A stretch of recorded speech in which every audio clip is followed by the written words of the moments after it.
বিএনপির রাজনীতির দুই বুনিয়াদ, দুটি নীতি জাতির সামনে স্পষ্ট। এক হলো মুনাফিকের রাজনীতি, আর এক হলো সুবিধাবাদের রাজনীতি। মনে রাখবেন, জুলাই বিপ্লবের রক্তের উপর প্রতিষ্ঠিত নতুন বাংলাদেশে সুবিধাবাদের রাজনীতি, মুনাফিকের রাজনীতি বাংলার মানুষ সহ্য করবে না। আসসালামু আলাইকুম ওয়া রাহমাতুল্লাহ। আলহামদুলিল্লাহ ওয়া কাফা ওয়া সালামুন আলা ইবাদিহিল্লাযিনা ইসতাফা, আম্মা বা'দ। 11 দলীয় ঐক্যের পক্ষ থেকে আয়োজিত গণভোটের রায় বিরোধী সরকারের অবস্থানের প্রতিবাদ, গণভোটের রায় কার্যকর করার দাবিতে বিক্ষোভ মিছিল পূর্ববর্তী এই সমাবেশে উপস্থিত নেতৃবৃন্দ, সমবেত বিক্ষুব্ধ জনতা,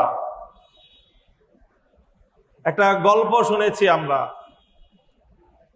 গ্রাম বাংলার।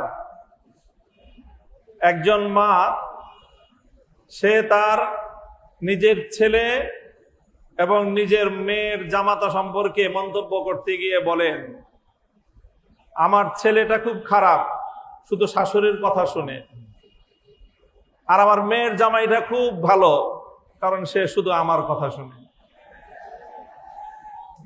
কথা শুনলে মেয়ের জামাই ভালো, আর কথা না শুনলে নিজের ছেলেও খারাপ।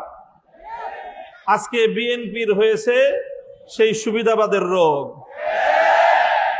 অন্তর্বর্তীকালীন সরকার প্রবর্তিত অধ্যাদেশগুলোর মধ্যে যেগুলো ক্ষমতাকে বৃদ্ধি করে সরকারের এবং সরকারের আরো নিয়ন্ত্রণ প্রতিষ্ঠা করতে সহায়তা করে, সেই সকল অধ্যাদেশগুলো বিএনপির খুব পছন্দ।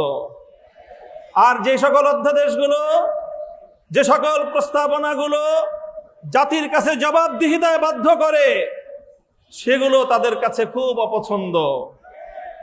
তাই আমরা মনে করি বিএনপি আজ যেই রাজনীতি করছে, সুবিধাবাদের রাজনীতি। আমরা নির্বাচন পূর্ববর্তী সময়ে বিএনপির আরেকটি চরিত্র লক্ষ্য করেছি, সেটা হলো তলে তলে বিএনপি সারা দেশে গণভোটে ন্যায়ের পক্ষে ক্যাম্পেইন করেছে, কিন্তু প্রকাশ্যে সে ন্যায়ের পক্ষে কথা বলার দুঃসাহস তাদের ছিল না, সেই সৎসাহস তাদের ছিল না। এই জন্য লক্ষ জনতার সামনে বিএনপি প্রধান জনাব তারেক রহমান সাহেব গণভোটে হায়ের পক্ষে তিনি ক্যাম্পেইন করতে বাধ্য হয়েছেন। আমি জিজ্ঞাসা করি, উপরে এক কথা, তলে তলে আরেক কথা বলে, এটাকে আমাদের দেশে কি বলে? মুনাফিকি বলা হয়। তাই আজ বিএনপির রাজনীতির দুই বুনিয়াদ, দুটি নীতি জাতির সামনে স্পষ্ট। এক হলো মুনাফিকের রাজনীতি, আর এক হলো সুবিধাবাদের রাজনীতি। মনে রাখবেন, জুলাই বিপ্লবের রক্তের উপর প্রতিষ্ঠিত নতুন বাংলাদেশে সুবিধাবাদের রাজনীতি, মুনাফিকের রাজনীতি বাংলার মানুষ সহ্য করবে না। জনগণের পক্ষে, দেশের পক্ষে আপনারা যদি অবস্থান গ্রহণ করতে ব্যর্থ হন, দেশের জনগণের ম্যান্ডেটকে যদি আপনারা বৃদ্ধাঙ্গুলি প্রদর্শন করেন, বারবার বলছি, এদেশের জনগণের গণরায়কে যদি হাইকোর্ট দেখান, এদেশের জনগণ রাজপথে আপনাদেরকে মোকাবেলা করবে ইনশাআল্লাহ। 70% জনগণের বিপক্ষে গিয়ে দেশের ক্ষমতার মস্তদে টিকতে পারবেন না।